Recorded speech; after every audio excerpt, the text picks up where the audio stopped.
10, 9, 8, 7, 6, 5, 4, 3, 2.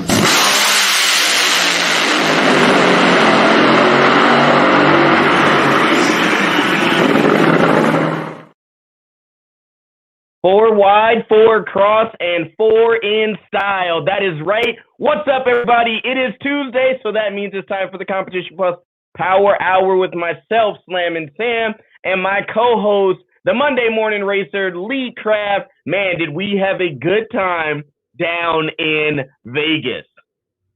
Definitely was a good time in Vegas. I think even better than the time was the drag racing, and that is, in fact, what made it a good time, man.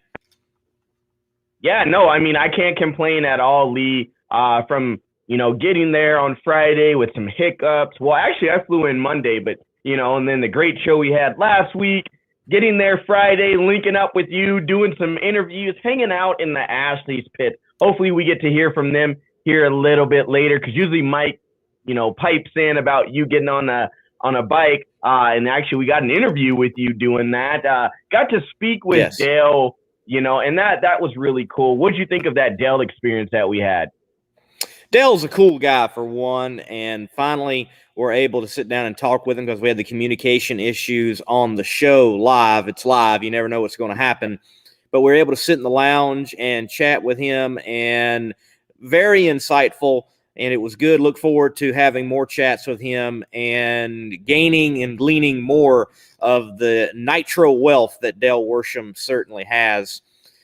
Eric, he chimes in, says, great to see you guys at Vegas, going bracket racing. What's up, MMR and Slam and Sam? Stan mentions about that he missed us at Vegas, was able to talk to Aren for a few minutes, and says that he's a fan of the four wide. And we also got Destroyer 1320 chiming in. So, hey, guys, thank you for following along. Thank you for commenting. Thank you for meeting us at the track. Like, we met Tammy Powers in person, and we met so many fans in person. Actually got a few fans on camera there, Sam. We did, yeah. Meeting Eric, that was kind of cool. I know we have a video of that. I don't know if we're bringing that on now or later, or how we're doing that, or when you ever want to do that, Lee. But, interacting with you guys. If you guys ever see us, I wish I had some sunglasses. Well, other than the words on these, at the track, I have a hat turned backwards with some black shades on like this usually. They don't say Mad Bro across them, but usually I have on a hat, or something like that. So you guys, we may look a little different because we're not in our studios and we're not, doing that. But Lee's got on the typical sunglasses, the hat, usually a Strutmaster shirt. So you can't miss the Amish guy. But come up, say hi. No, yeah. Like you mentioned, Tammy, that was great, sitting there and meeting her and talking with her about things that are coming up. We met Tom Sands over by the JFR pit where you and I were ready to pack up and walk away, and he's like, hey guys, I love the show, I appreciate, and we sat there and yacked it up for, I'd say, a good 20-30 minutes. And then Eric, we caught him on camera too, so at some point today you guys will see some of the fan interaction we have, and we just like to have fun and smash that loud pedal. But Lee, I mean, where do we start? I mean, we were busy at the four wides. There was Woodstock. But I think one thing that we have to talk about is the passing of Cynthia Phillips, was the first lady of the Southeast Gassers Association. Yes. They lost a great woman, the first woman. So we tip our hats to you guys. Our heart goes out to you guys for, a loss of the first lady. That's huge in the racing community. Yeah, Cynthia had been with Queen for a very long time, way back in the Pro Mod days. And, may she rest in peace, no longer in any pain, no longer any suffering. Also, shout out to Don O'Neill. He lost his wife as well in the NHRA community. He is well-known top sportsman driver. He lost his wife as well. So some loss in the community here recently.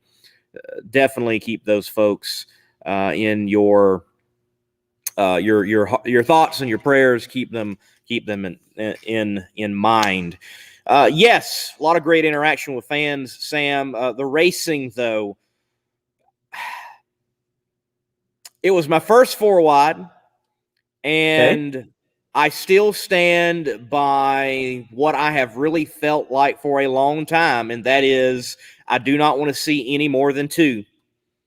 I was fine with it. It was a great event, but I've heard some people say, "Oh, this could be the new norm for drag racing." I hope it's never the norm.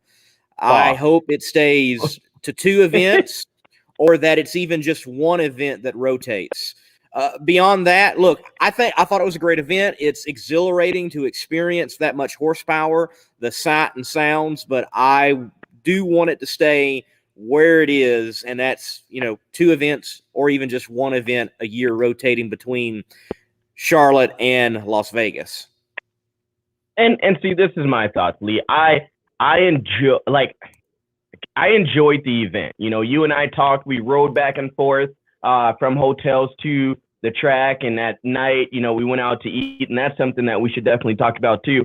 But I enjoyed the event. I thought it was a really good event. I thought, having that time where the event gets over a little bit earlier, is really good. But even Stan jumps here not Stan, Pat jumps in the comments right there. It's exactly what I was looking at. It should be at the All-Star race. And that's what I was going to say.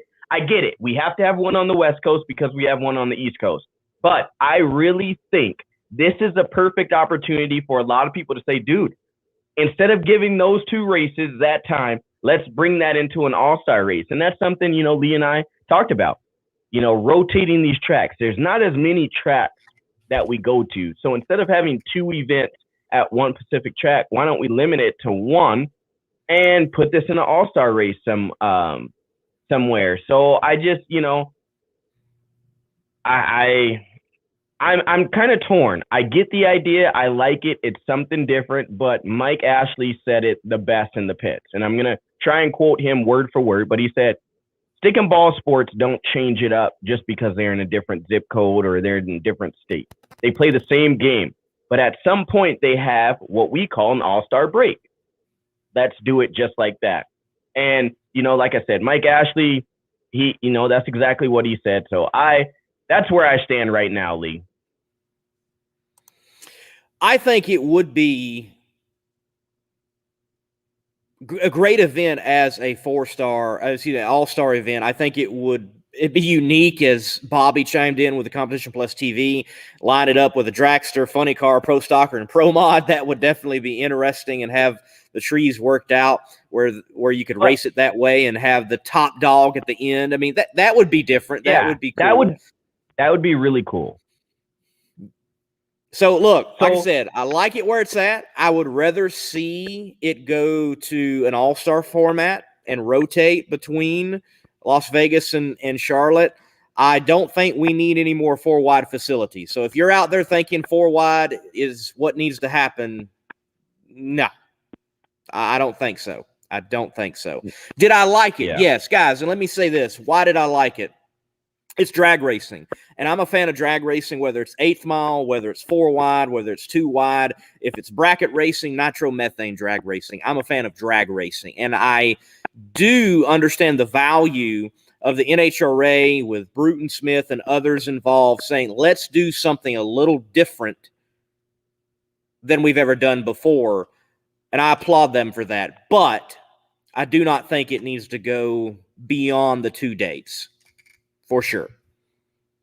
No, I mean, I agree with you there. And, I know there's some topics going down the pipeline that you and I are going to discuss in great length about kind of the different things that we saw, the different vibes, the different attitudes and different things like that at the 4-wides. But when you're going across and in the pits, I think the main thing that we can take away from this, that I took away from one, Antron Brown, and what a lot of fans and drivers said this weekend when I interviewed them, they are happy, 1, to be back drag racing, and 2, that there's fans in the stands. Like, I don't know, Lee, you have to remember it. You and I were sitting up at the top there, and Ron Capps comes down after making that great pass, and he just comes out of his tow vehicle and just gives everyone the double, fist, whatever you want to call it, just macho man, like, boom, we're back, we're here. And that energy spread through the seats and the stands, and it was just like, you know what? This is why we're all here, is because everyone is happy to be back doing what they love to do. So Bingo. I was excited to see it. Yeah, I was excited to see it. And look, Ron, thank you for being Ron and putting yourself out there, the tow vehicle, and giving that fist pump and giving that thumbs up. You know, some drivers, we'll leave them unnamed. They just drive by with their window rolled up, not waving at all. No. People have paid to see you as a drag racer, and you're a star, not your car. Stand outside of your vehicle, stand on top of it, put your hand out the window, let yourself be visible, put your hand in the air and wave, for goodness sakes. Oh, yeah. No, I mean, I think that there's a lot there, and you know, the ones that do it, it shows. I mean, you go to their pits, they're still the same ones that are out there signing autographs and shaking hands, and you know, I'm not supposed to say this, but kissing babies, but you can't do that in COVID times. But you know what I mean? It's just, it pays to see. And, you know, I know, you know, Jeff was there for testing yesterday, and I was too. And I got, first of all, Lee, I don't know if I told you this, but I got to baptize my 3-year-old with Nitro. Stellar, yesterday. man. Dude, like, I mean, the most, like, I feel kind of like a bad dad, but at the same time, like, I'm proud of what I did. Like, could have done anything else, right? We're in Vegas. Could have taken pictures with people on Fremont or on the Strip, you know, something like that. But no, baptized him with Nitro. Him and Antron Brown got to play around in the pits for a little bit. I went and introduced them. And then Antron's like, no, come on, dude. You're coming up to the starting line. And, you know, that moment, seeing him shake and do all of that, I can honestly say, like, the kid will never be scared of it again. He cried the first time and thought it was funny the second time. So awesome. There you go, man. You know, got to get out of the way, and no better way than that. And folks, if you're out there and you've never been able to experience Nitro from the line, yes, when they're racing, it's very hard to do. You got to have the right credentials. You got to be connected with the teams, whatever. Test days, it's easy. Go hang out, walk through the gate, nobody's checking, and enjoy nitromethane laid back. All right? I think, go honestly, to a test day. I think there was probably like 100 people, not even 100 people there. There was 50 people spectating. So, I mean, it was cool. And, you know, you want to meet a driver, you want to get, you know, up and close and personal, that's probably your time to do it. Not going to lie. Definitely. Well, look, we're going to be bringing Jeff Arendt on to talk a little bit more about testing. Some folks were licensed. We do want to say congratulations to those who did win the Vegas 4-wide. Erica Enders in Pro Stock, Flying Ryan Ayler in Pro Stock Motorcycle. In Funny Car, Bob Tasca. I think we need to talk about that a little later. The Ford gets it done on Mustang's birthday, and Top Fuel Steve Torrance. Sorry, I had to have that moment. Yeah, and a little bit later, I want to dive into this whole Erica Enders thing, because I think there's a lot to talk about there. I mean, Vegas, playing the dice, rolling the chips. I mean, rolling the dice, playing the chips, however you want to look at it. I mean, you know, there's a lot to talk about there. Hey, we had a Lou asked best steakhouse in Vegas. He said Oscar Steakhouse downtown. Lee, we met up with some of my friends when we were down there, and I don't think I'm still over the meat sweats with going to the Brazilian steakhouse. Fogo de Chao. Fogo de Chao. I don't know if you guys have been there. I was skeptical at first, but Lee's on a diet. My friends were like, oh, this is perfect for this. Yes. I'm telling you, if we could get a paid sponsorship by those people, I'm telling you this, Lee, every time we go, we will be stopping there. So, hey, whether I have a paid sponsorship or not, I think I may go there every time now when I go to Vegas. It was exceptional. If you haven't done Brazilian Steakhouse, you need to do it. Man, we need to get Jeff Arendt on, so let's take a break. Get your CompetitionPlus.com apparel today. Whether it's our nitro-burning funny car design or the vibrant door slammer design, we have the swag to show you are always in the know. Get yourself a hat too. And we know not everyone enjoys wearing a mask, but if you must wear one, at least wear a good-looking one. Check out the new CompetitionPlusApparel.com for the latest from the place where you have trusted for your news on the internet for over 2 decades.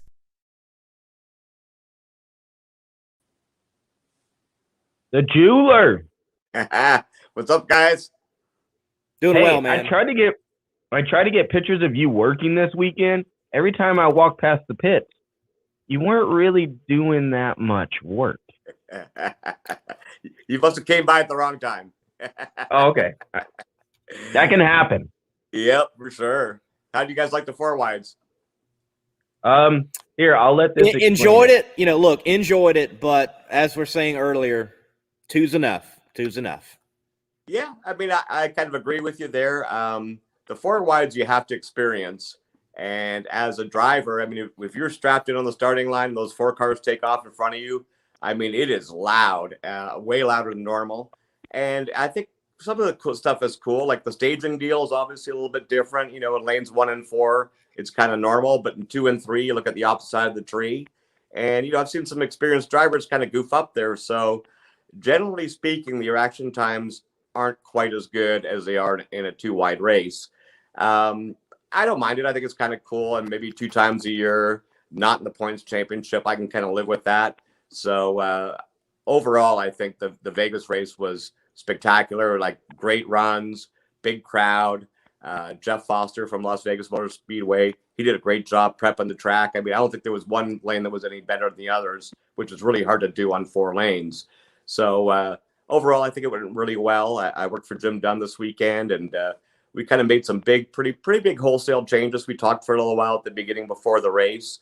And, Jim's kind of an old school guy, and he's used to trying to make some big power. And back in the day, he had a lot of compression and all this stuff. And we talked for a little while, and I'm lucky to have some good friends like Del Worsham and Aaron Brooks.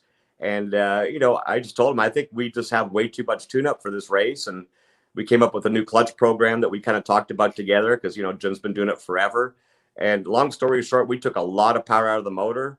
And the first run we made, it went 409, which was our best run for the last couple of years. And the motor looked a lot better. So by the end of the weekend, it kind of looked a little bit more normal. And look for that car to be making some bigger strides. It's probably not going to run 380s, but if we can get into the 39s with it and low 40s and go down the track more often, it's going to be really good for that team. So that'll be fun.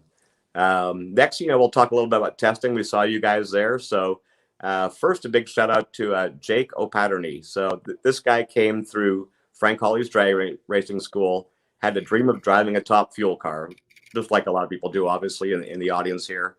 And long story short, he made a few runs in a super comp car, like 6 of them, got his license there. And then I sent him back to do the alcohol dragster. He made 5 runs in that. And he came out, and, Del Worsham was there with his team, which I work with Del as well on his driving school.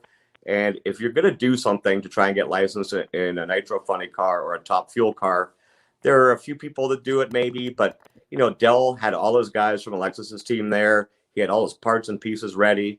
And this kid hopped right in the car. The first run, we had him shut off at half track, and he was running good enough to run 380s, and he drove it nice and straight. And the next 2 runs, he ripped off a 395 and a 394 at well over 300 miles an hour and got licensed.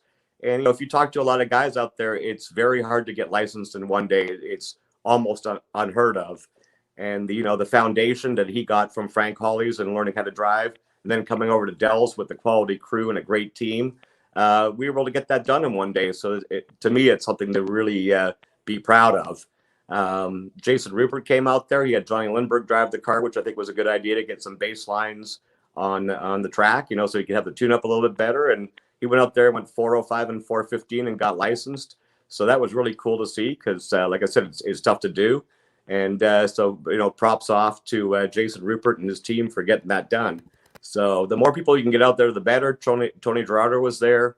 The first run, I think it smoked the tires early. In the second run, he got it down there pretty far. So there's another big show Nitro car going to be out there soon in a quality piece. So it was kind of fun. I really had a good time this weekend, but 5 days in Vegas, it takes its toll on you. And I was really happy to get home last night. Only 5. I was gone for 7. Come on. Well, I know you don't work.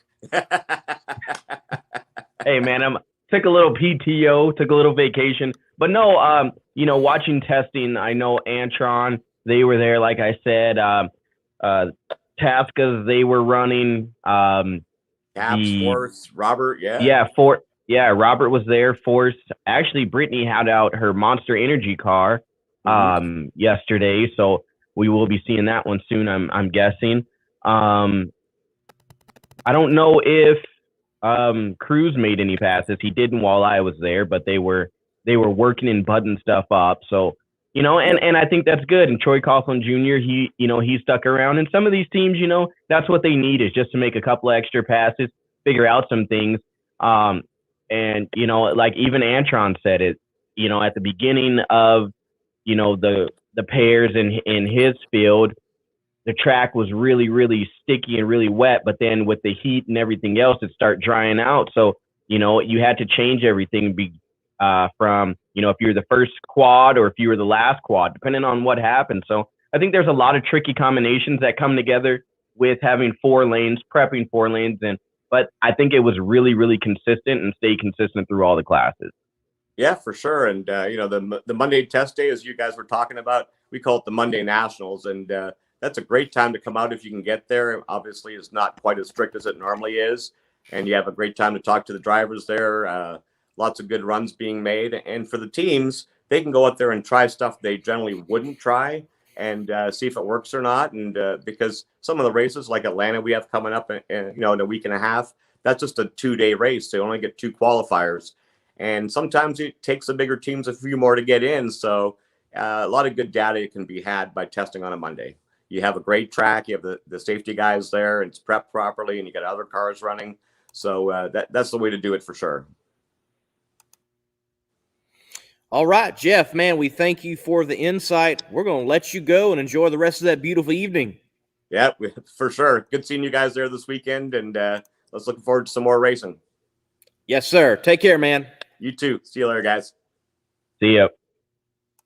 In the race for quality, there is no finish line. Jerry Bickle Race Cars is a one-stop chassis shop for drag racing performance parts and race components. For over 50 years, Jerry Bickle Race Cars has been an essential part of racers' plans for building world champion race cars. Our parts department is stocked with every part a racer might need. Log on to jerrybickle.com for more information. We build anything with doors. jerrybickle.com.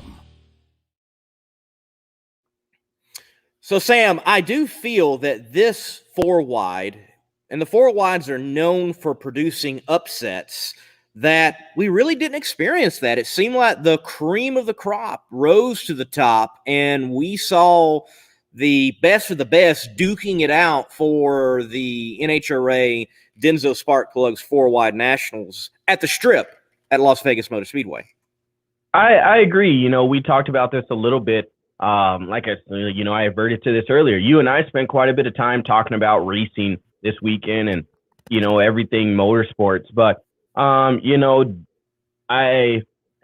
would say if in any class we would say that there was a big upset, would be the bike class. But I don't think that was a big upset. I just think the challenge is from ending up or starting in the sand to fixing a lot of gremlins there and brakes and everything like that to now winning the race. I think that was an amazing story.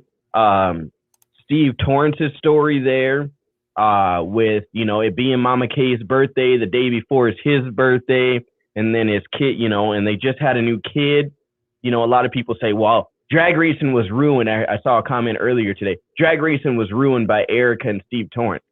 What? Are you... I don't see how you can say that. I think you're just jealous because they're doing what you're doing. And that's just me being honest, but I didn't comment that to that person. Steve Torrance, and then, like I said, Bob Taskett.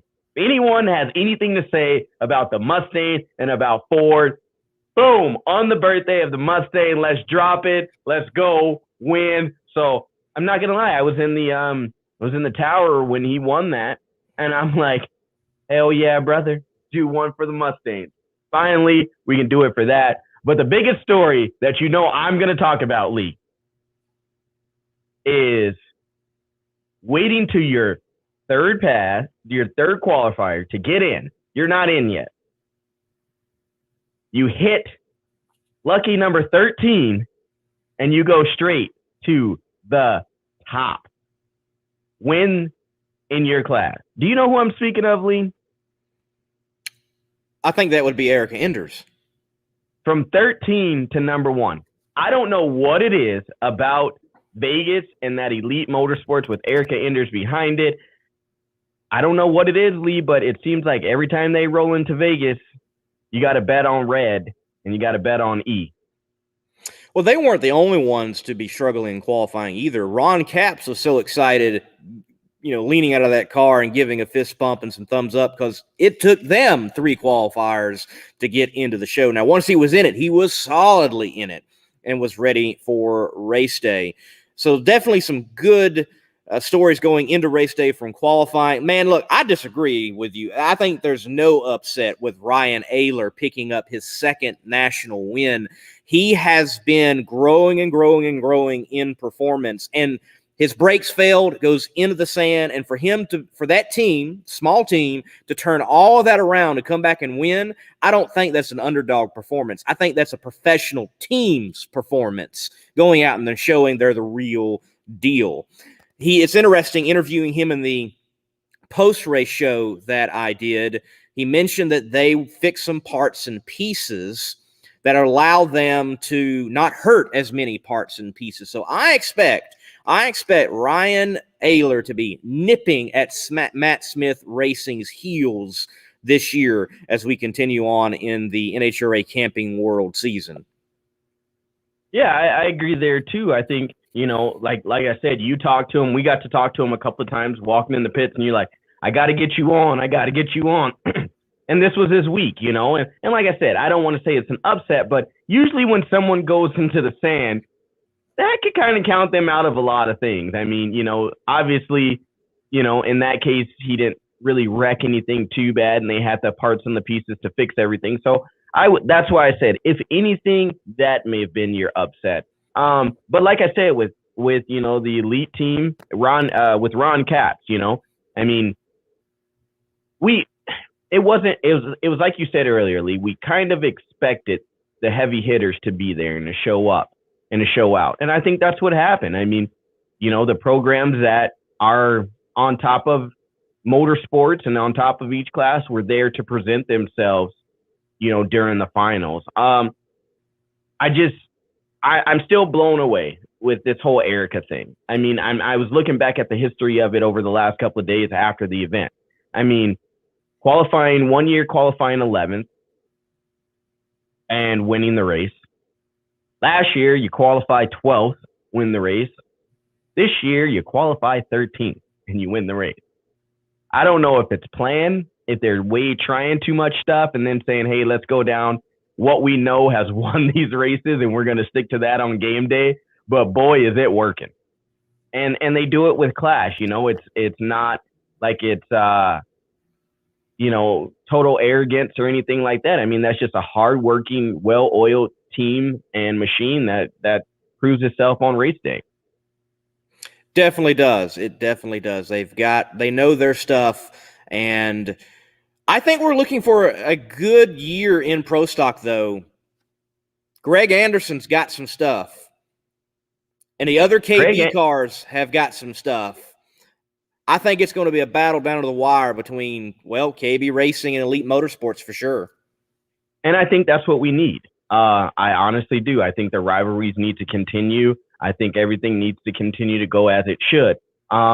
With that, I mean, Dallas Glenn, he, stepped up big. Kyle Koretsky, Kid Chaos, he stepped up big. So, I mean, I think that there's a lot of movement. There's a lot of traction. I was, I wouldn't say disappointed, but sad to see that Alex Laughlin went out as early as he did. I mean, but that's the name of the game. Hey, one weekend, it's your weekend, and you may blow the tires or not have the right package, just like with Justin Ashley. You he was there. He had it, just didn't have enough horsepower, but then again, look at the quad that he was in, right?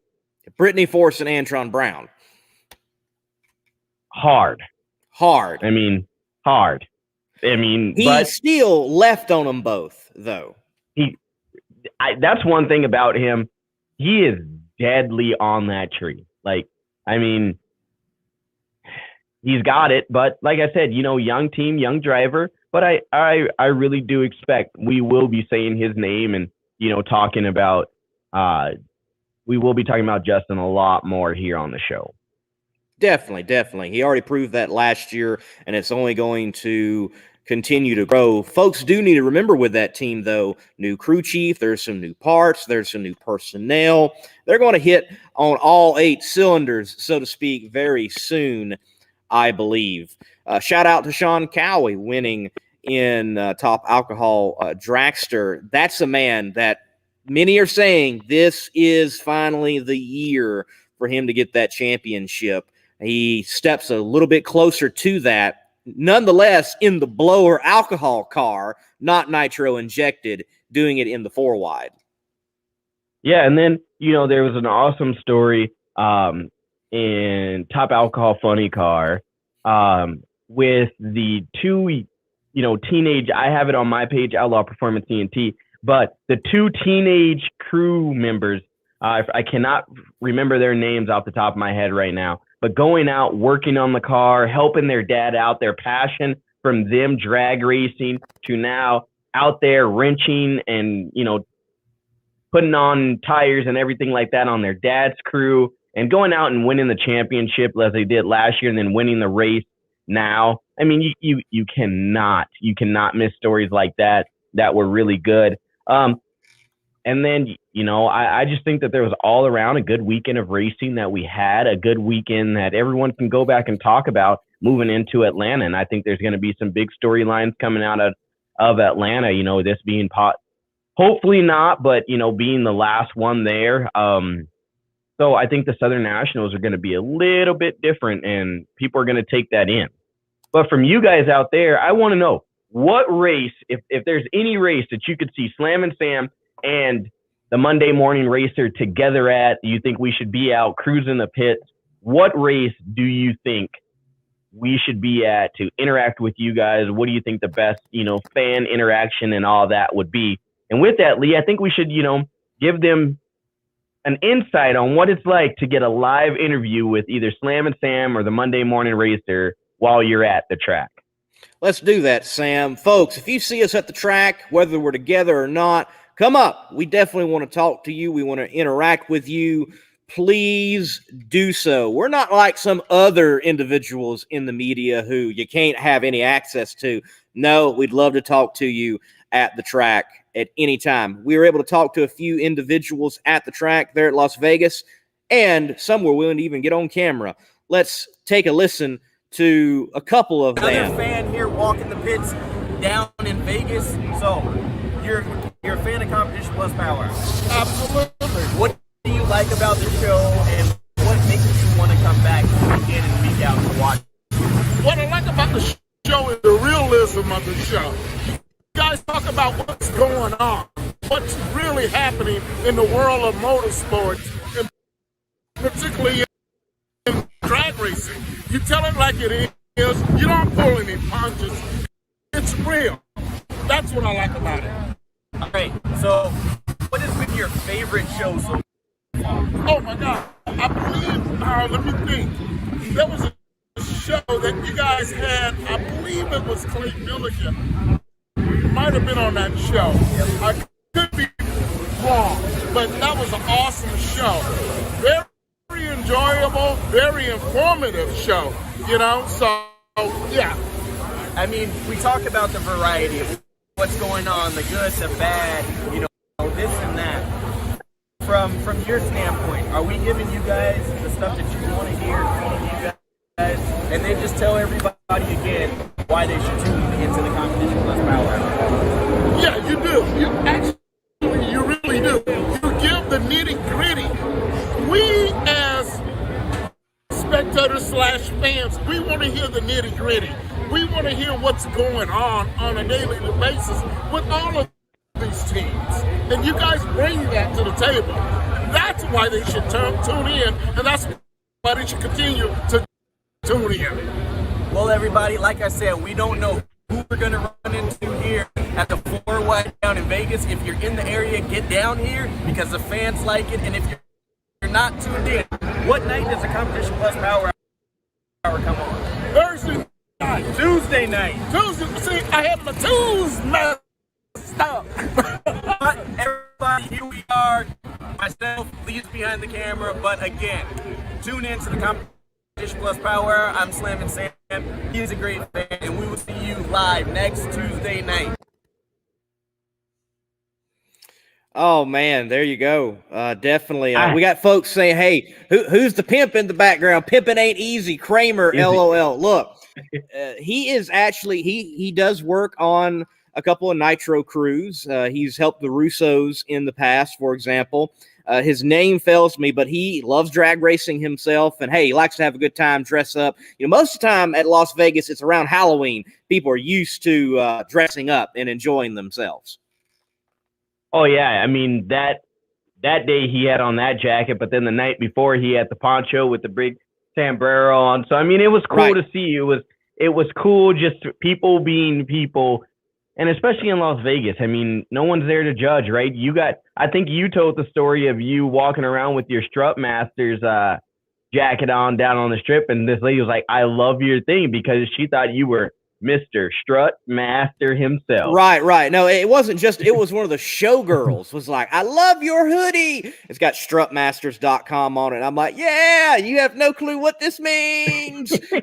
So yeah, suspension parts. Yeah, people get excited over strange things. We got one more interview here, Slammin' Sam. No, don't show that one, Lee. Yeah, we're going to show it. We're going to show it. And then we're going to get Richard Hartman on, our guest tonight on the Competition Plus Power Hour. So let's add to the stream this interview. We caught up with Eric. He came up to me and Sam, Slammin' Sam, and was like, "Dudes, I like the show." And I asked you, what, other than the John Force episode, is your favorite episode? Looking at that camera and say what it was. Frank Hall. Oh no, I've been hollied. Frank Holly. Thank you, Frank. Eric, why is the Competition Plus Power Hour worth watching and drag racing fans should tune in? It gives you all the best information and all the best news you can get on drag racing involvement. I suggest you all go check it out. Boom, professional right there. Monday Morning Racer, Slammin' Sam with the camera. Out. All right, hey, folks, Lee, you've been warned. Comment? You've been warned. Do you see this comment? Which one, man? Adam's there saying we need a camera guy. We need a camera guy that both center and front during the interviews. Yes. Not yet. Not yet. Look, Adam knows how to handle a camera. Maybe we can get him to do that. Hey, whoever's willing to do it. I mean, hey, whoever's willing to do it. But fans, I'm your camera guy usually. Be warned, fans. If you come up to us and introduce yourselves, you might be going on camera. Hey, no one's safe. Lee, I know there's some topics that we really want to dive in. Maybe we do that later, about some of the sportsman racers that I don't think really got a fair shake while they were down there. But there might have been some staging lane shenanigans. Pull the chutes, yell at me later, take my money, and send me back home. But we will. I think we should discuss that at the end of the show. Get on our soapboxes, as they call it, at the end of the show. And give that powerful 1-2 punch. But I think right now, I mean, we're at the point where we really do need to bring on the special guest of tonight, and that is Mr. Richard Hartman. Let's do that right now, right after this break.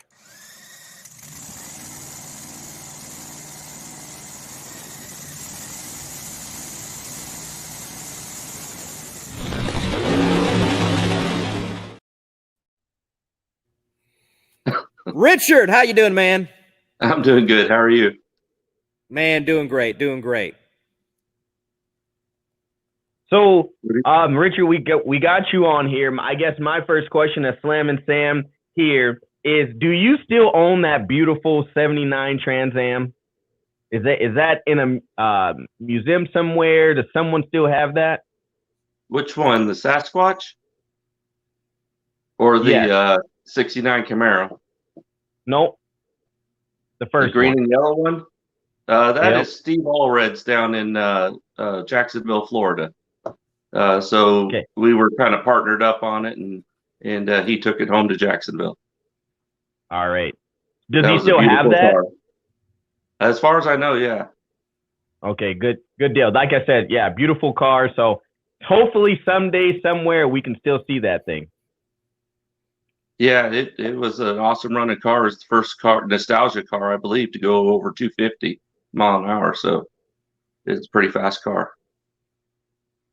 Definitely so. Definitely so. Well, look, speaking of fast cars, and we know that you've been talking about it a lot lately, and we want to go ahead and talk about it because we think there's some other things to talk about with Mr. Hartman.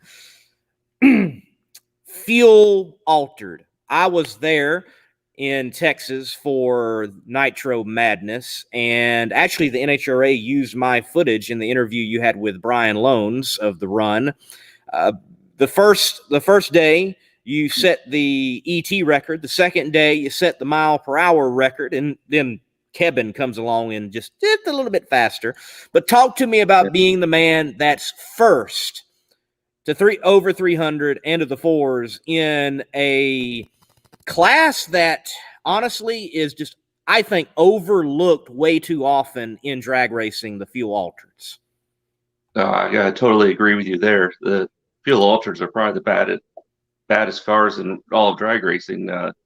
Maybe a close second is Pro Mod. Those are pretty wild too. But it was pretty cool that we were able to bring an idea together as Tim and I did, and we set out to be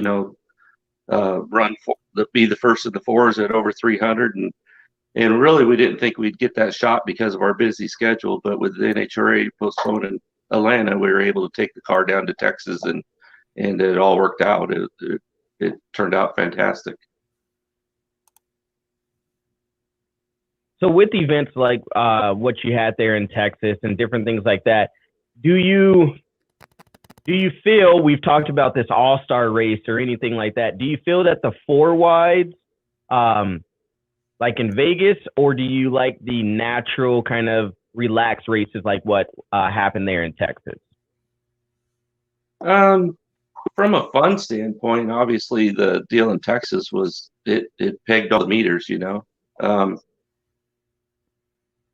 Competition side, that was competition somewhat, but it was just fun to go there and run the car. The four wides is the whole thing's intense atmosphere, and there's a lot of gears in motion that have to all line up and work perfectly. And we had a pretty good weekend. So when it goes like that, I love the four wides. Any kind of drag racing's good, so I'll take it all.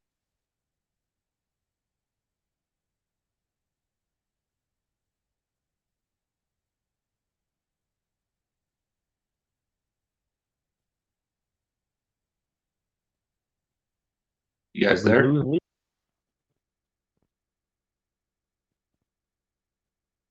All right. Lee, are you still there?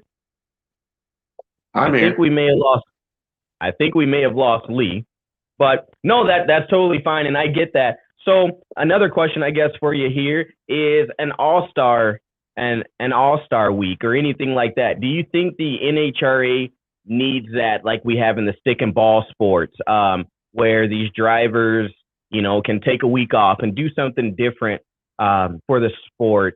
Or do you think we should keep going down, I guess, the road that we've been going down as of now? I think, the Winston Invitational back in the day was an awesome race. There was no points on the line. It was just for pure speed and competition.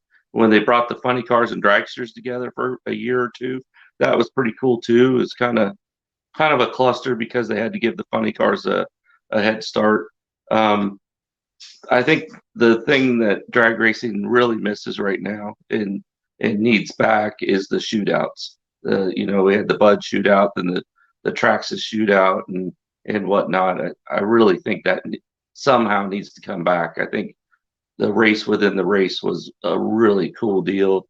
The bonus NHRA put up, just all of it, the whole atmosphere, starting with downtown Indy and mixing it in with Indy, and it just made the whole event just a really special, action-packed show. 2 races in one weekend you can never go wrong with that. Yeah, especially now with, I guess, losing a year, quote unquote, we could say. I think now it would give a little bit more time, or not a little bit more time. It'd give more publicity, more structure for people to be able to come out. You have to pick which race you're going to come to. And, with the limitations, I think it still gives a variety of atmosphere and energy for our sport, showing that we still, are we're moving forward, and we should be compared to every other sport that's on ESPN or, any of these other TV outlets. Yeah, I totally agree. And the cool thing about like the shootouts was that you had like I said, race within a race, but people forget that the first 2 rounds of the shootout were actually qualifying runs for the national event as well. So, there's a lot of drama going on. We've had people go to the finals of the shootout and not qualify for the race. So just a lot of action, a lot of different variety. I don't know if you could ever have a true all-star race. I think that might be a little tainted. You'd have the same 3 or 4 or 8 cars show up, every year for that. I think it'd be hard to get someone else in there, but you never know. No, I mean, I can agree with that. And like I said, I'm just trying to think of what are the mainstream sports doing compared to what we're doing right now in NHRA, and see how we can kind of, compete with them and get more airtime. But going back to your story, you had a race back at the Mako Tools U.S. Nationals against Dale Worsham, and to clinch a spot. What was that energy like, and what was that like staging the car knowing that you had to make a great pass to try to, get in to clinch a spot? Oh boy. It it just puts everything on the line. Just the intensity level, Nitro funny car racing's intense anyways. And then you put something else on the line, it just takes it to a whole different level, and a lot of nail biting and a lot of pacing. Wore out a couple pair of shoes. So do you think that was the same thing that the Elite Motorsports team was going through, going into Q3, not knowing what was going on or what could have happened with that last pass? Oh, for sure. I mean, you never want to be in that spot, and we've all been there. You go into the last qualifying run, you got to get in the show. You want to, I don't know how, pro stock's all about gearing and gear ratios and stuff like that, pretty much, I guess. I don't know a whole lot about how they tune them, but gear ratios and a little bit of clutch here and there. But they, in the fuel cars, it's sometimes when you go up there and blow the tires off 3 runs in a row and you're not in the show, you got to back it down. But if you back it down too far, it drops the cylinder and it could blow up. So, it's a really fine line, and same thing with them. But the great team like Elite and Erica Enders, she's a great driver. They're not going to make 3 bad runs in a row. I mean, that's the odds of that are probably, I could probably win the lottery easier than making 3 bad runs in a row. Lee, you're back. He was. He was. Lee, are you back? I'm back. There. All right. I'm here. Wow. Woo. You know, Terrible always black saying cloud. live show, you never know what's going to happen. And the computer decided to say, there's a problem with the computer and we're shutting off. Who knows? I'm just glad the show continued. Wow.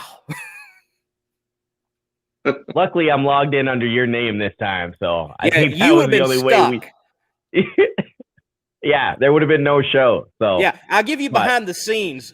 Blank, computer goes blank. I'm like, oh, gives me a message. There was something wrong with your computer. We're rebooting. I'm like, oh no. So like, I'm not wearing any shoes, and I'm in the strutmasters.com facility, and my office where the other computer is like a football field away. I sprinted socks through the maintenance facility. I gotta rescue Sam. I gotta rescue. And I get there, the show is still on, and I'm like, oh, he's logged in. It's me. Whoo. I'm here. I'm here. Sam did good. kind of like Sam did good. Kind of like starting one of those cars after it doesn't back up or something at the starting line. Everyone's rushing. You got different crew members from different teams trying to help them out because, you know, hey, it's drag racing. We all got to work together. All right, Lee, you're on the hot spot. You got a couple of questions. Yeah, sure. So let's dive into it from my angles. I have no clue what was asked and where we're going. The flow has been stopped. Let's get the flow back going here with Mr. Hartman. So I'm curious, being a Hartman, upstate of South Carolina. I'm from the upstate of South Carolina. Matter of fact, I'm like 5 minutes away from the the plastic molding facility on Five Forks Road. My house is there on Five Forks. Okay. I've got to ask, do you have any good Horton stories? Oh, well, you know, I bought J.Ed's shop from him in 2004, and that's where my machine shop is now. My dad and sister and brother-in-law still run the plastics facility up on 81. J.Ed stories. Gosh. I mean, there's quite a few. Mostly surrounding his pool parties and some of the people that would come into town. You know, back in the day, all the big teams, all roads led to Belton from every race there was. So, you know, they would get together, and some of the stories I've heard, I didn't get to participate in a lot of them. Just a couple. The last few years of the pool party, but they were wild, but from what I understand, they were tame compared to the rest. Have y'all removed the annoying ringer on the telephone? No, why would you want to do that? It's still there, yes. It scares everybody. Yes. It is the loudest ringer. It is the loudest ringer on any phone I've ever heard in my life. Yep. You know, you got to keep everyone's heart pumping and all. That's right. Definitely. That's right. Got a question coming in. Are you building race cars and custom parts? The SWFL Motorsports fan wants to know. Okay. The chassis shop I sold to a employee of mine, Phil Hartman, who works on he worked on a lot of Top Fuel cars and funny cars that I've crew chiefed, and he's been working with Ron Douglas the last few years and was actually part of Josh Hart's team when they just won the Gator Nationals. But anyways, so he owns it. He's going on his second year now of owning it, but I still have my machine shop. So he handles all the race cars, street cars, street rods, any kind of welding, fabrication stuff. He does it under PH Fabrication now, and Horton Race Cars is still a part of that. Hartman Machine Works, we make all kinds of custom parts for many of the Top Fuel teams and alcohol teams and some pro mod teams and what have you. And every once in a while I'll build an engine here and there for an alcohol car. So that's pretty much what I do. All right. What is more nerve-wracking, tuning or driving? Or has that been asked? Let me make sure. I don't know. No, it hasn't been asked. Okay, cool. Probably being on the outside of the car, because there's only so much you can control. You have when you're inside the car, you think you have control of everything, and until you don't. But so I don't get real nervous inside the car. Sometimes I'll be nervous when I first get in the car, but as soon as the engine starts, that's gone. So I always like that part of it. But I like putting cars together, and I've worked on every car I ever drove. And so being on the outside, you get pretty nervous because there's a lot of what ifs, and you just get real worried about that. It's really nerve wracking. Like when my sister drove, and my daughter drove a junior dragster, and I probably was never more nervous than when she drove a junior dragster. Just I don't know. It just, I'm not a real nervous person, but that made me nervous. And talking about that, that was something that Antron Brown had said, when I was talking with him yesterday about my son, hopefully wanting to race a car too. He said, man, I can drive this thing all day, every day, and I don't get nervous. But strapping my kids into a car is a totally different feel. And it's like, huh? Like, yeah. But I mean, why is that? Is it just because you have no control of something that you're used to controlling most of the time? Yeah, exactly. When you got the steering wheel in your hand and you're going down the strip, you when you got to shut it off typically, and when the car is sour or whatnot. And even though it's a junior dragster, it's still someone in there that you care about so much that you don't want to see anything happen to them, and you're just you're a bundle of nerves. And I remember my daughter looking at me once and saying, "Daddy, it's all right. I know what I'm doing." So she's it just goes down the line that I'm sure my dad was nervous when I drove. I know my mom was a nervous wreck when I drove. So it's just I don't know. It's something. The closer they are to you, the more nervous you are. And I get nervous, when all the people I've sent down the strip, I get a little bit of nerves every time. So Richard, with tuning, driving, building, being so heavily involved in the sport for so long, there's got to be certain elements that you look at from where things were to where they are now, and you can possibly even see the potentiality of where they will be. What surprises you about the sport and where it is right now? What is most shocking? The sheer speed and acceleration these cars have these days. When I drove the Rebestos car back in the early 90s, 278 miles an hour was a great run. 280, by the time I ended, we were in the 280s probably. But now we're, the other day we went 282 or 283 mile an hour at half track with Tim's car, and the difference in acceleration is just incredible. And the other thing is, I was just talking to some of the crew guys about this the other day. The amount of work that has to be done today on these cars is just insane. When we ran, we'd go 4, 5, 6 races without ever pulling the valves out of the head. Now we pull them out every run.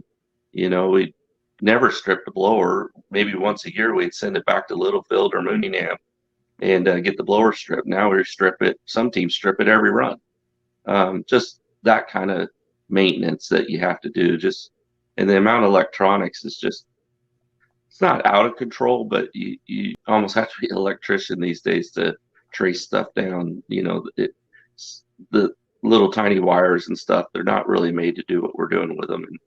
And they get brittle over time. And so just all that work you have to do just takes so many people.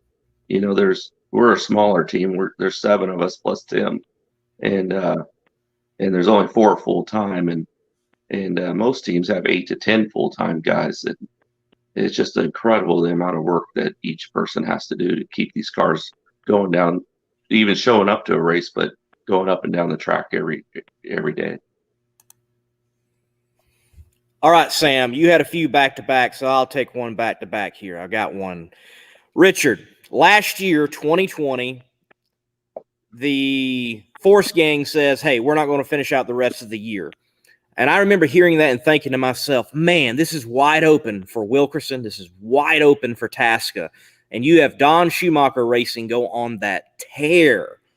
So what seemed to be, if I may say, maybe some of the performance hiccups or not having enough? And what was it like with the crew saying, man, Force is out of here, let's go get it, and then Don Schumacher Racing goes on the tear they do? Yeah,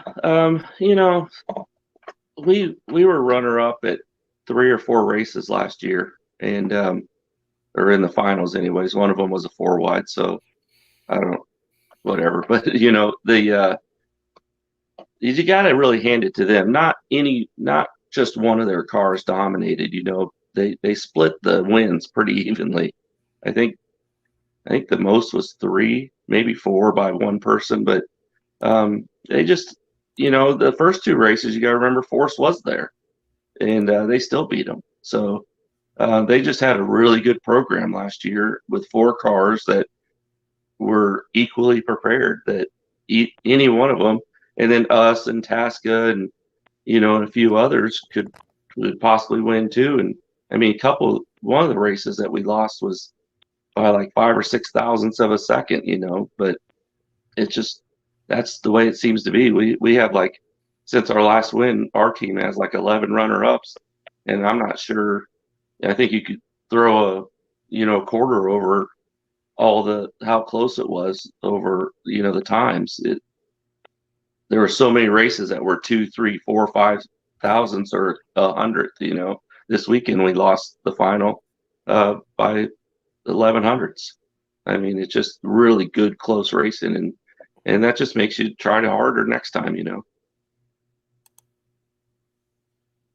And so with this close racing, do you think that everyone's kind of figured out, okay, we know that this team is here, the Force team may be here, and has everyone kind of figured out where everyone's going to be, or is it still kind of wide open from week in to week out from different track conditions, and you figure it out when you get there? Yeah, so I think Force and height and the 2 Schumacher cars now are always going to be in the mix. And now you have Tasca with Neff there, and our track record, has been pretty good. I think we were the highest percentage of making complete runs last year. And although, we're not usually going to be the person that runs low ET of the race, but we have a couple times. And so, you just try to minimize your mistakes, and those other teams have done really good at doing that, and we've caught up. I think you're going to see Cruz catch up. Obviously, Tasca's caught up. I think, all in all, it's just I think you're going to see a lot of different winners this year. I agree. I think with all the team swapping and removing of 2 Don Schumacher cars, that the competition is going to be the best that it ever has been in funny car for a while, at least. Cruz able to make a semifinal round appearance at the Gator Nationals. That had not happened in a while, and we see him do that. So competition will definitely be good in funny car this year. Can you make a win prediction at all for Tim Wilkerson Racing? What's the goals? I would go to every race hoping to win. That's our goal, is to win. We have a good track. The next track we go to, Atlanta, has been really good to us. Charlotte's been good to us. We won the 4-wide there, been in the final there several times. I think we won once at Atlanta, and I think we've been runner-up 3 times since I've been with Tim at Atlanta. So, and then you get Richmond. Gosh, that's anyone's race. Whoever can really make the most power and put it to the ground. That track's so awesome. And in Houston, the air. If they got the bumps out of the track, you'll see some really great times there too. So, and we've had really good luck there. So I'd say 3 of the 4 next races that we go to, there's a good chance you'll see Tim in the winner's circle, especially with the way we're running. So, I don't want to jinx us by guaranteeing a win, but we're pointing. We're calling our mark. All right, someone tell the tipsy trickster that they need to be looking out for Tim Wilkerson in the next 3 events. We'll have to definitely do that. I like how you mentioned there. Started. Oh, just to get them started. I like that. Yeah. And I like how you mentioned there, if they got the bump out of the track, you hear a lot of racers say, oh yeah, you know where you are in that track because you can feel it. But talking about tracks and track conditions, there's a very, very good interview of you and a video out there from 2014 of you kind of showing your true emotions at the starting line about the track conditions. What is that like when you notice something for your driver and you're like, hey, we need to address this right now?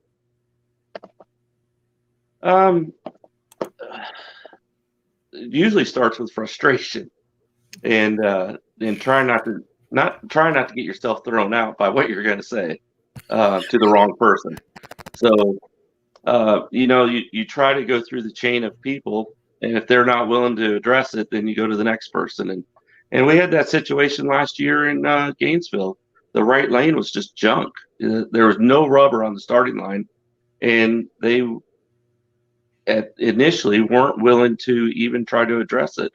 And we convinced them that they needed to do something. I don't care if they did something to both lanes, but if there's 0 rubber for a 20-foot spot that you got to try to run in, it's just you're not creating good side-by-side racing. And they finally agreed with that, and they've addressed it since. Sometimes they have to doing the same thing every time is okay as long as the track's the same every time. Sometimes you have to address an area of the track differently to make it equal in both lanes. And in the past, they weren't always willing to do that. So I'm not sure exactly. 2014 was a while ago. Was that Atlanta, maybe? And I got told to take my crap back to the trailer if I didn't like it. So yeah, that was exactly it. That all got addressed later on, and I actually got an apology by someone that I never thought ever I'd get an apology from. So yeah, I think there was a little water. People were dragging water through, and you're like, hey, you go up and you get pointed one way, and then shortly after, who knows exactly what was said, but by the facial head bobs and the pointing of the fingers, you can tell there were some great words exchanged at that moment. Yeah, if I remember it correctly, it was really cold that morning, and it rained, and they couldn't get the moisture off the track. I mean, it looked dry, and you could touch it, and your hand would be wet. And then they kept working it, and it got better, a little bit better. But every time they went through the water box, they dragged that water back up, and they were trying to say that it was all the crew chiefs walking on the track that was bringing the water up. And at that very moment that they told me that, a tractor goes by and its tires are totally wet, and it's like, there's no way I brought more water on that track than that tractor just did, and that, the rest is what I said earlier. Ah, yes. The NHRA. Looks like someone else knew. In their omniscience, yes. They seem to know all at times. I'm glad you got an apology. That's good. That is good, and things got worked out. That happening at Atlanta, I'd imagine you count as your home national event. I count it as my home national event. We're coming up to what will possibly be, sadly, the last Southern Nationals at Atlanta Dragway. your thoughts on Atlanta Dragway, Commerce, Georgia, possibly passing away as a drag racing facility. Yeah, from all indications, it's been sold already. So it's unfortunate, hate to see any track get lost to the shuffle. It sounds like there's going to be another one in the next year or two, from what I hear, that they'll be sad to see it go. Hopefully somebody can build something nearby. But Atlanta, I mean, the writing was on the wall, really. If you travel from Commerce, where the track is, down to Atlanta, there used to be nothing but trees for 20, 25 miles. Now there's industrial and houses all down there. So once that happens, just like Englishtown, I'm amazed Englishtown stayed as long as they did. But it'd be sad to see it go. It is my home track. I guess the new home track will be Charlotte or Bristol. They're both about a little over 2 hours for me. So yeah, you hate to lose any track, but especially one like Atlanta with its history and all the great runs that have been made there, and I don't know. Another one bites the dust, I guess. Definitely another one bites the dust. With Atlanta, we just talked about a track condition issue. Atlanta seems to be, or I like to put it this way concerning Atlanta, it's the Talladega of NHRA drag racing. Like, all the weird stuff seems to happen at Atlanta. It's traditionally one of the first races where you get some challenging heat, and the humidity and air is just not quite right as it could be in Pomona or elsewhere. So going into Atlanta, and we're near the traditional time, usually it falls around that May 3rd, first weekend May, second weekend in May date. How challenging can Atlanta be for yourself as a tuner with these Nitro cars? Atlanta can change run by run, just from like you said, the heat. If it gets too late at night, there's a pond on one side of the track that I don't know how a little pond does it, but it seems like all this dew comes right over onto the track. Richmond can do that too, but and the two lanes are so different.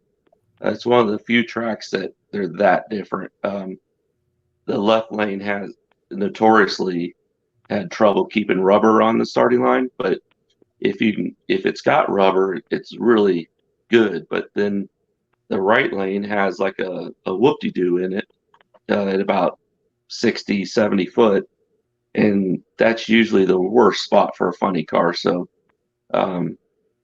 every once in a while, especially the hotter it gets, it's really hard to keep traction there, and that's something Tim's been real good at the last 4 or 5, 6 years that I've been with him, that he can manage that spot where a lot of other guys can't.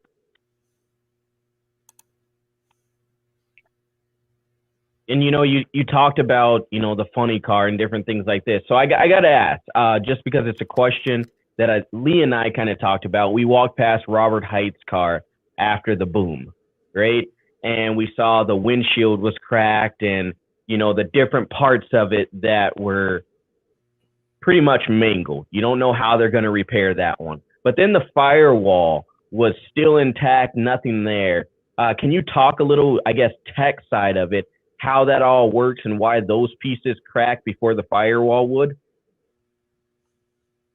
Yeah, so the firewalls these days, in the old days, we just had a 60 thousandths piece of aluminum. Then they made us double it, put a seam in it to try to strengthen it right where it always seemed to kind of balloon. And that worked a little bit. And then I forget exactly when, probably 10, 12 years ago, maybe a little longer, they developed a carbon fiber inlay, or I guess that's what you call it. It's aluminum on the engine side, and it's carbon fiber, and it's ribbed. And that helped tremendously. You have to have a really big explosion to knock that back into the driver now. And it does happen, but it's a lot less. And so the front of his car that broke, The good thing was that this is something NHRA has been really striving for, was to keep the main part of the body and the front end together. And if you notice, it pretty much did that, just blew out the front fender wells. I don't know why that happened. When you have a boom, that concussion's got to go somewhere. And usually, unless it's too severe, it just opens the flaps up. I think that car, the Chevys, have flaps on them. And maybe that just wasn't enough to relieve the pressure, or maybe they didn't open. I didn't see the replay of it, but I did see the body, and it was pretty mangled, like you said. All right, Richard, last question I've got for you before we let you go tonight. And again, thank you for coming on. Fuel altered. You versus Kevin Kinsley in the War Wagon. Can we see it at the U.S. Nationals? Has anyone already been talking, or is it going to happen? Let's get the ball rolling, man.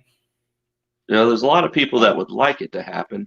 There's a lot of logistics and a lot of things that would have to come together to make it happen. And one is, first and foremost, NHRA would have to want it to happen. The second thing is, a lot of the crew members, both on our fuel altered and Kevin Kinsley's, work on fuel cars on other teams. They had like 3 or 4 guys on Kevin's car, and obviously our whole team.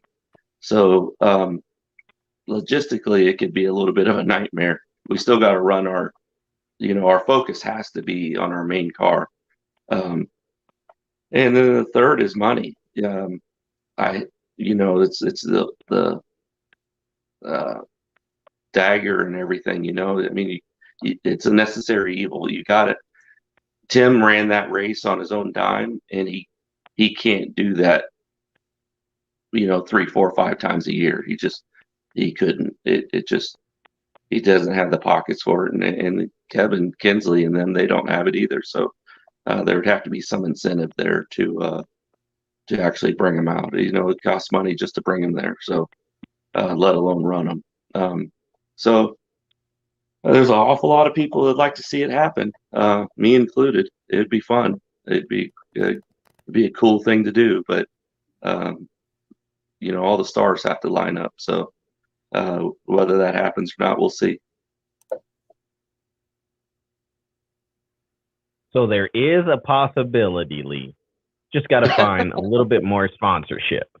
Hey, that's all I hear. I didn't hear a no. I heard nope. He wants to see it happen. There's a lot of people that need to see it happen and want to see it happen. So, hey, if you're out there, you're listening, you want to do that, maybe, the Competition Plus Power Hour, we try to come up with new ideas week in and week out. So maybe we start a, donation pot. Who knows what we can do, in a matter of a couple of weeks, and try and get this race to happen, because like we said, the different things in the motorsports, we'd like to see them happen, and they need to happen. So somehow, some way, Lee and I are going to put our 2 thinking caps together, and who knows, we might actually see that race sometime soon. That'd be awesome. Side by side 4-second fuel altereds at over 300. What tops that? Man, see, yeah. I think the only thing that would top that is an exhibition of a whole class of them being 8 cars on a weekend. Yeah, that'd be cool. I mean, if we're going to go wild, let's go hog wild. There, believe it or not, there's enough of them out there that, there's the Midwest Fuel Alter Association, and with Ty Baumgardner, his group, and so there's quite a few, and they've asked us to try to do some match races, or they're having an open race up in Denver in a month or so, and asked us if we could be part of it, but we have a race that weekend. So there's a lot of them out there. Some of them might not be as excited to try to go run a 4-second run now because we did it, and they can't be the first, but it's still, any of them that run a 4-second run, it's an accomplishment. So, all right, Richard, thank you, man. Thank you guys. And next time you're at the racetrack, come by and see us. We will definitely do that. We'll definitely do. Hey, before you go, who's the guy? He's like as well known for shades as I am. He wears those bright colored safety glasses. Who's that crew member? That's Nick Danner. Nick Danner. Okay, well, he wanted to get him on the show, man. He's from Minnesota, if that means anything. Oh, Midwest lifestyle, Yeah. baby. That's why he can get down with that, because he spent a lot of time probably at Brainerd, and you all know what happens in Brainerd. I think that one's wilder than Vegas.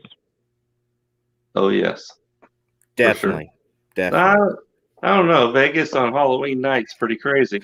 Yes, that's true. That's true. That's true.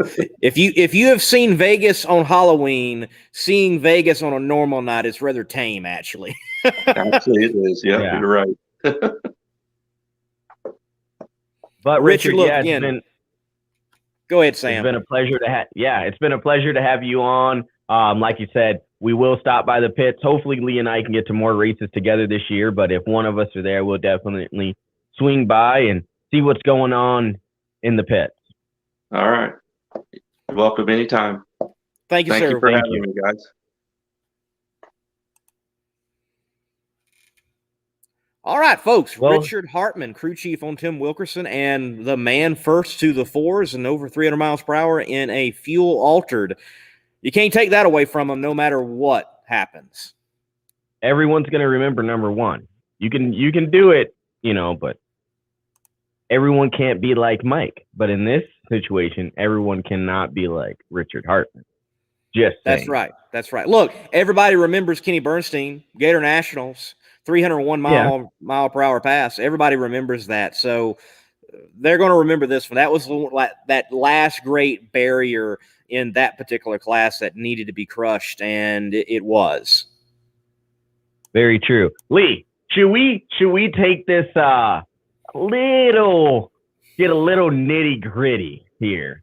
Wipe our hands with some sandpaper and some good gojo or whatever you want to call it, and talk about the dirt that you and I experienced down in Vegas. Oh, it wasn't food. It wasn't anything crazy. Folks, we're not talking about food. We're not talking about the strip. We are talking about drag racing still. And I don't know if did you ever get the full details? Let me ask that. I did go and talk to one driver, but they didn't really want to. They were passive aggressive with it, but didn't want to say anything negative. Okay. Well, let me set it up. Let me set it up for you guys. We're not done here yet. I've never seen this before. I'm taking photos in the staging lanes of Superstock. Why am I doing that? And by the way, you can see these photos in the Monday Morning Racer photo album for the Las Vegas event. It's on the Monday Morning Racer Facebook page. I'm taking photos because I don't see a lot of photos for sportsman racers, and I wanted to get some while I had the opportunity. A lot of spectacular Superstock cars were in the staging lanes, and they had them stacked up, not in a lane, but waiting to be called. So they had been called to the staging lanes, stacked, and were waiting to be told what lane they're going to be going into. Well, here comes this NHRA official. And this NHRA official, he starts telling them, I believe it was lanes 1 and 3, lanes 1 and 3, lanes 1 and 3. Some guys crank up, they go to the lanes, a few other guys, a lot more of the Superstockers, they don't fire up right away. They've got a little bit of time. Well, not too long after that, I would say maybe 7 to 10 minutes after that, that same official comes back. And mind you, he's only doing his job. Someone has told him something from somewhere.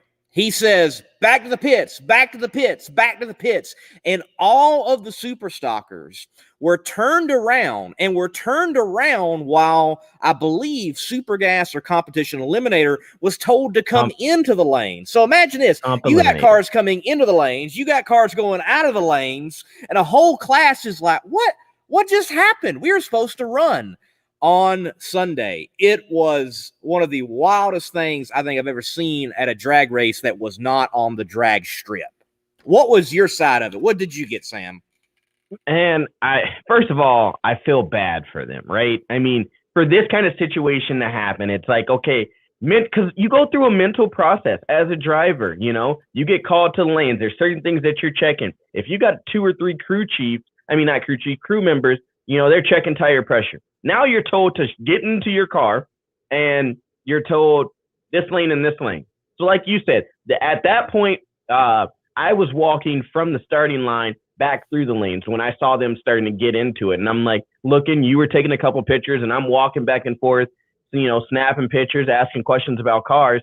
And then, like you said, all of a sudden it's like a mass swap. Like, you guys are out, these guys are in.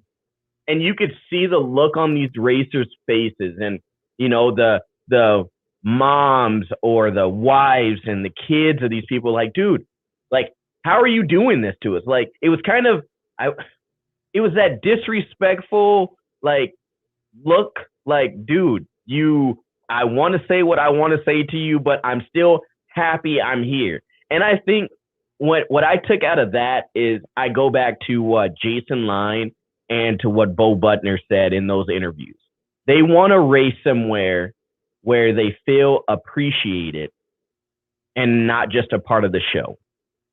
You know, I mean, those aren't word for word what they said, but you could tell in those races. I mean, those racers, you go to any event and, you know, they're the first ones there, and sometimes they're the last ones to leave because, you know, they get there on Wednesday night and race Thursday and Friday, you know, and they're there. Hey, come up to the lanes now. I know it's short notice, but you're coming up, and they race and they put on a hell of a show. Something else I want to talk about, you know, with all this, Lee, you and I saw it firsthand. Top Fuel comes up, they get done. People want to hurry up and get back to the pit so they can see them tear down the car, and they can see this. Pro Stock comes up, right? People watch them, then they leave. The bike class comes up, and people, as Matt and Angie Smith are rolling into the, you know, the lanes and everything like that. It's like we put this huge interest on just Top Fuel. That's all people, and Nitro. That's all people want to focus on. But you forget about all this other racing, and it really kind of hurt me to see that, you know. And it's even said, hey, you can go back to the pits and see them tear this down. Why are we promoting that instead of promoting people to stay in the stands and watch all of this racing? Yeah, it's cool. You want to, you know, stand right next to the, you know, the ribbon so you can smell the nitro when they're warming up the car. But don't forget that there's other classes that are still running after all these other classes get off of the track. It hurts me to see that. Look, my routine when I was a kid and you still had like a throttle whack at every warm-up was get there early enough for the before round 1 of qualifying warm-up, get all the nitro fixed, see the guys working on it, and then go into the stands. And by that time, alcohol usually was running. And that's, man, I don't know why people don't stay to watch alcohol, whether it's alcohol dragster, especially alcohol funny car. I may like alcohol funny car a little bit more than I do nitro funny car, honestly. Revving up at 7,000 RPM and dropping the clutch and hitting buttons and shifting still. Man, that's just cool. As slick as those things are and as fast as they're running in our modern day. But would watch from alcohol all the way through Pro Stock Motorcycle, Pro Stock, Top Fuel, and into Nitro Funny Car. There's nothing wrong with going back. We're not saying that. There's nothing wrong with going back and enjoying the pits. There's not. If you've never done that, go do it and enjoy it. But for the people that just come for Nitro, what is wrong with you? There is so much great competition in Pro Stock. It's close. It is just extremely close. And then it's even tighter in Pro Stock Motorcycle. Is there not any appreciation that you have a human being hanging on to some metal going 200 miles per hour and the only thing between them and asphalt is leather? Amen. Look, I'm a drag racing fan. I don't care what it is. I don't care if it's back at the track, no prep, or if it's nitromethane drag racing at a premier facility. I like drag racing. Yeah, we got some people coming in here in the comments. I'm going to pull a couple of them up. Stan says that he thinks a lot more fans stayed in in the seats here this weekend. I don't know. From what Lee and I saw, and Lee, we were sitting 6 feet apart. When we were up there wearing our mask and everything, following the guidelines. But I can't say I think too many people stayed because, you and I would go down and get an interview and we would see it straightforward. I mean, half, if not a quarter of the people that were in the stands were definitely watching, in the pit. So I don't know. I don't know how we fix this. I don't know how we address this. You know what? To be honest, maybe we switch it. Maybe we run all the other classes first and have them at the, the tail end like we do for the finals and kind of see what happens. Who knows, Well, I mean, I think there are some things that are being worked out. For example, Susan Polachek, Scotty Polachek's wife, she has been a great promoter of the class as a whole. Remember, I tapped your shoulder and I said, hey, look, they're coming up with the parade. Well, during events, they do a pro stock motorcycle parade, oftentimes at the end of qualifying for their day, and they get them all lined up, and they're close connected, and they all come back to the pits together, waving, and the class as a whole is doing a really, really good job of interacting with fans, and I think building fans within the NHRA fan base who might not have experienced or wanted to experience from the stands pro stock motorcycle qualifying. I would be in favor of seeing them parade pro stock before the start of the race like they used to do. You go back into the 80s, I believe the mid 80s and before, they would drive pro stock down like 2x2, like a NASCAR style start, and have them go backwards on the drag strip before rounding them up in the staging lanes to run them. I think that could still be done. You parade pro stock motorcycle, you parade pro stock, you make way for the fuel cars to make their run, and the pro stock guys are ready then by that time to do their thing on the track as well. Why can't we have just a little bit more pomps and circumstance for professional drag racers, the top in the world? I don't think there's anything wrong with that. I think that might draw some fans in that way. I do too, Lee, and I'm going to let you take this question here or this statement here from Top Fuel 173. To be honest, it's like a once in a year thing to see Nitro, but versus you can go every week. But go ahead, Lee. I'll let you take that one. It may be once a year for whatever market to see Nitro. Completely understand that. But when we're talking about alcohol funny car, when we're talking about pro stock motorcycle, we're talking about pro stock, we're still talking about professional classes. They're not sportsman classes. And I find, frankly, that a lot of folks that just go for Nitro, they're not going to their local track anyway. And there's a problem within fan bases. I see this on NASCAR YouTube. You have NASCAR YouTubers who never go to their local track whatsoever. And all they know is NASCAR, but they know nothing about wheel and modified. They know nothing about, NASCAR East and West. They know nothing about, like, for example, you, drag racing fan, right now, when's the last time you've been to a NHRA regional? And if you haven't, are you an NHRA drag racing fan? Wow. Lay it on them, Lee. Lay it on them.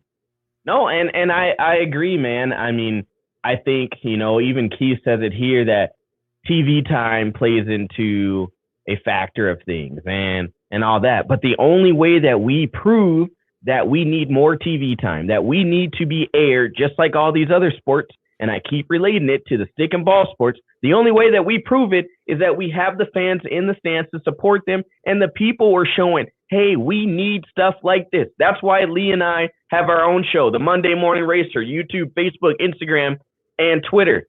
Slam and Sam, Outlaw Performance, ENT, Mad Bro Motorsports, all my outlets, Facebook, Instagram, Twitter, and YouTube. Like and subscribe them, because the only way we're going to continue to do this is if we keep preaching that motorsports and drag racing in particular are the best thing since sliced bread. And, hey, if you are geared behind this and you're geared to promote this sport and continue to have this sport grow as we all want it to do, the only way to do that is keep liking and sharing this stuff and flooding the web, flooding the market. So these promoters in these TV spotlights, they see it. Hey, there's so much talk of racing. There's so many small shows. Competition Plus has one. West Buck has one. Clay Milliken, his own driver, is doing one. Street Outlaws. All these different little things tell the same message. Is that cars, gears, and coffee spread the word of drag racing, motorsports is continuing and is thriving. Right. And as Stan says here, many regional events attended, sir. Good. Do not be an average fan. If you're going to be a fan, get out there and be a fan.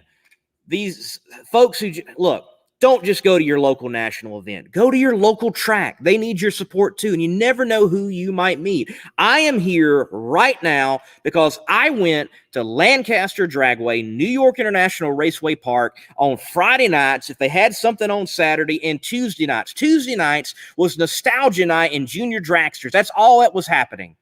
But I went and filmed, and I connected, and I began interviewing, and I began promoting even that material. Folks, appreciate what is around you and everything. Except those guys on delay boxes that they jump off the line and then they pick back up. You don't have to appreciate those. I don't even. Yeah, there's something about that. That trips me out every time. And I, like myself, I started off as a bracket racer, but I like the grudge racing. I mean, you're seeing a lot more people, going to racetracks and going to different things. Freak, for God's sake, there's an interview that will drop on my page tomorrow of Clay Milliken and Jeff Lutz in the same pit.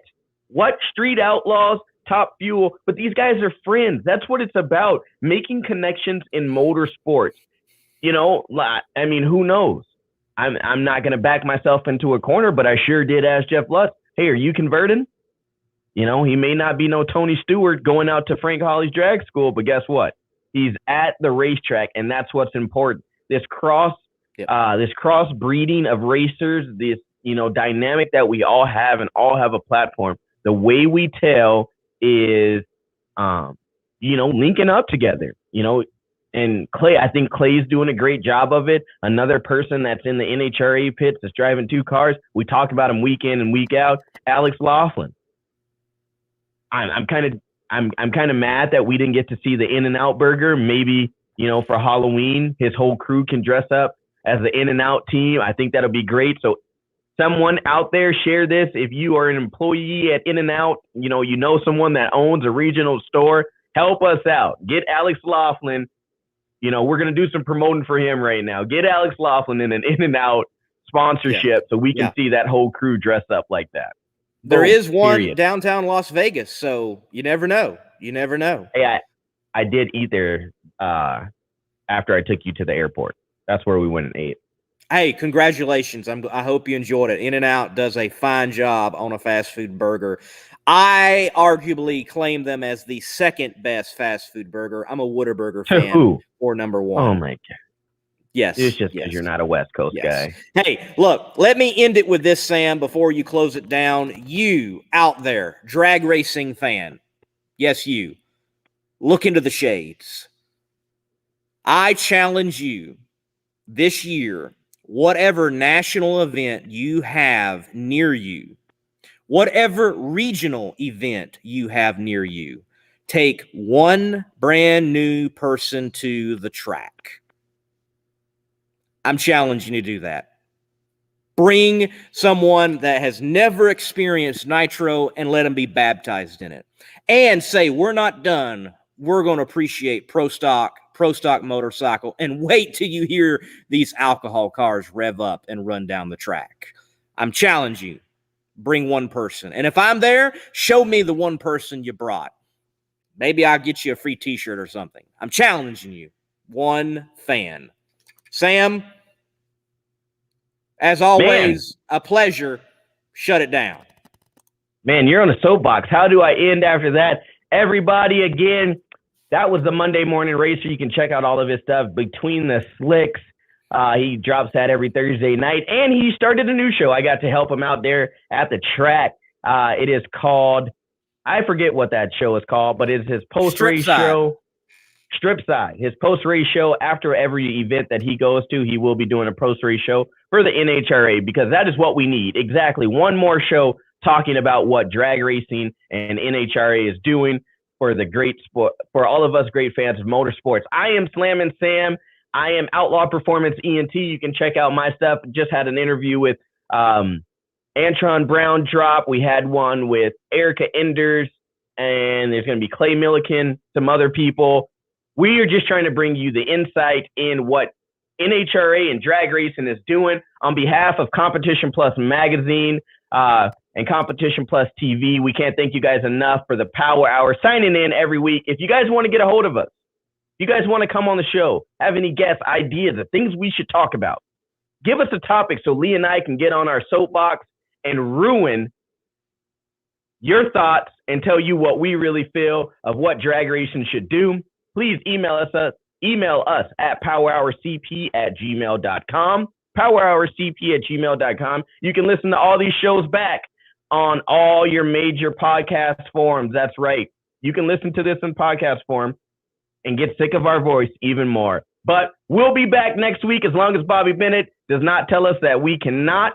He don't pull the chutes on us or shut us down too early. But we still have all cylinders. We're firing for more Nitro coming soon. Atlanta Dragway. You guys stay tuned for next week. Who knows who will be on? But I'm Slammin' Sam.